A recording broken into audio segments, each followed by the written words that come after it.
ঠাকুর, মা, স্বামীজির শ্রীচরণে ভক্তিপূর্ণ প্রণাম জানিয়ে আজকের নিবেদন গোপালের মা স্বামী গম্ভীরানন্দ। পরবর্তী অংশ।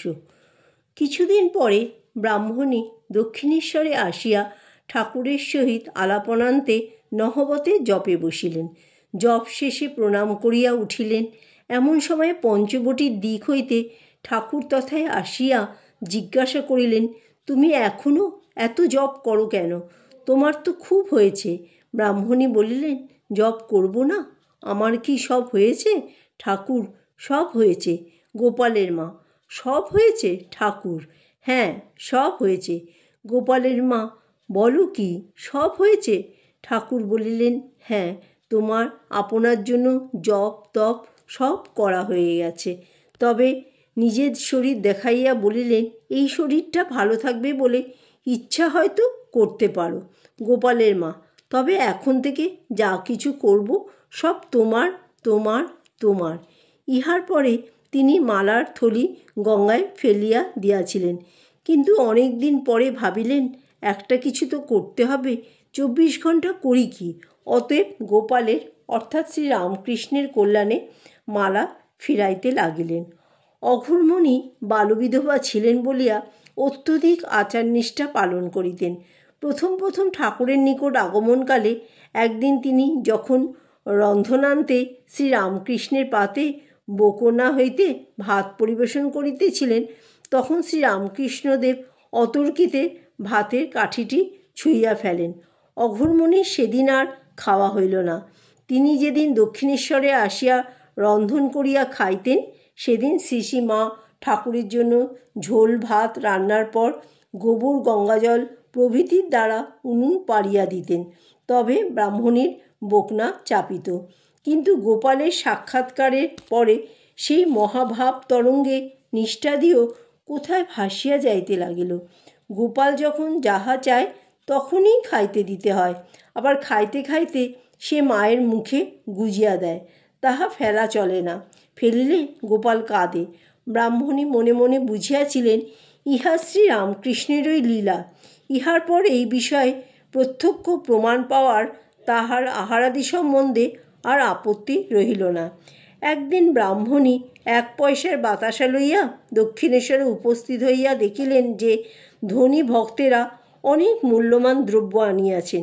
তাই ঠাকুর তাহার নিকট খাবার চাহিলেও লজ্জায় উহা বাহির করিতে পারিলেন না। তবু ঠাকুর ভাবাবস্থায় উহার 2-1টি তুলিয়া লইয়া খাইলেন। গৃহে প্রত্যাবর্তনকালে গোপালের মা অবশিষ্ট বাতাসাগুলি লইয়া আসিলেন এবং উহাতে প্রসাদ বুদ্ধি থাকিলেও পথে যাতায়াতের ফলে অসুচি হইয়াছে মনে করিয়া উহা বাগানের মালিকে খাইতে দিলেন। তারপর এক দিবসে খড়দহে শ্যামসুন্দর দর্শনান্তে প্রত্যাবর্তনকালে একজন পূজারী তাহাকে প্রসাদ দিলে তিনি উহা লইয়া অগ্রসর হইবেন, এমন সময় কে একজন ব্রাহ্মণ মন্দিরের সিঁড়ির ধারে দাঁড়াইয়া পরিচিত কণ্ঠে বলিলেন, কি গো, খাবি তো, না আবার মালিকে দিবি? চমকিতা ব্রাহ্মণী শুনিলেন শ্রী রামকৃষ্ণের কণ্ঠস্বর, যদিও আকৃতিটি ভিন্ন।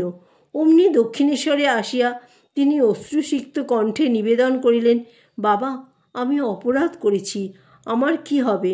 চিরশিশু রামকৃষ্ণ সেই ঘটনা শুনিয়া কেবল হাসিলেন।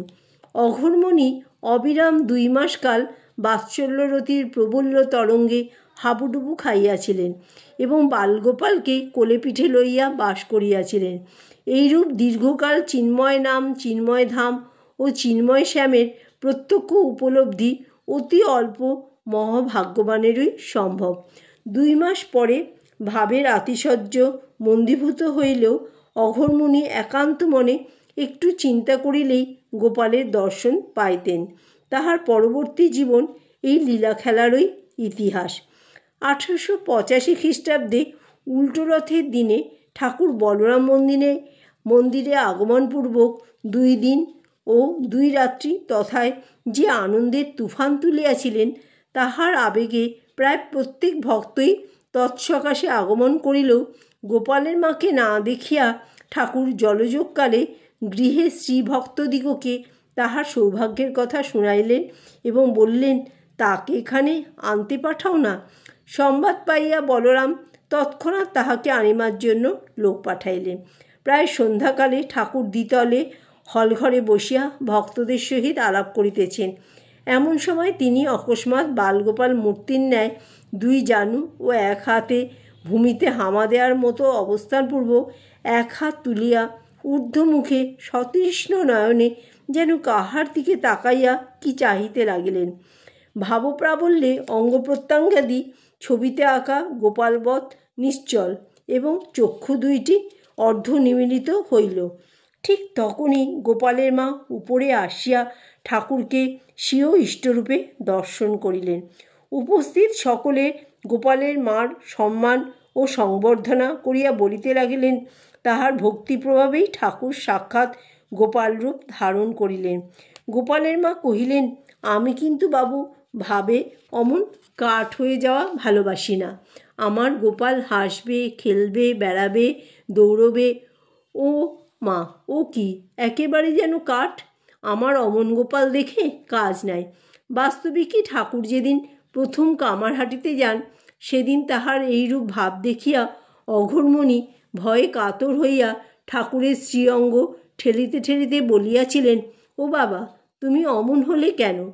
গোপালের অবিরাম দর্শন যখন প্রথম বন্ধ হইয়া যায়, তখন গোপালের মা ভীত হইয়া শাস্ত্রনয়নে শ্রীরামকৃষ্ণকে নিবেদন করিলেন, গোপাল, তুমি আমার কি করলে?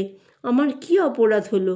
কেন আর আমি তোমার আগেকার মতো দর্শন গোপাল রূপে দেখতে পাই না? ঠাকুর উত্তর দিলেন, ওরূপ সদা সর্বক্ষণ দর্শন হলে কলিতে শরীর থাকে না। 21 দিন মাত্র শরীরটা থেকে তারপর শুকনো পাতার মতো ঝরে পড়ে যায়। গোপালের দর্শন বিরল হওয়ায় আর এক বিপরীত অবস্থা ঘটিল। বায়ুপ্রধান ধাতে ব্যাকুলতা বৃদ্ধির ফলে বুকে দারুণ যন্ত্রণা উপস্থিত হইল। তাই ঠাকুরকে বলিলেন, বাই বেড়ে বুক যেন আমার করাত দিয়ে চিরছে। ঠাকুর সান্ত্বনা দিলেন, ও তোমার হরিবাই, ও গেলে কি নিয়ে থাকবে গো? ও থাকা ভালো। যখন বেশি কষ্ট হবে তখন কিছু খেও। এই বলিয়া ঠাকুর তাহাকে সেদিন অনেক ভালো জিনিস খাওয়াইলেন। জয় ঠাকুর, জয় মা, জয় স্বামীজি।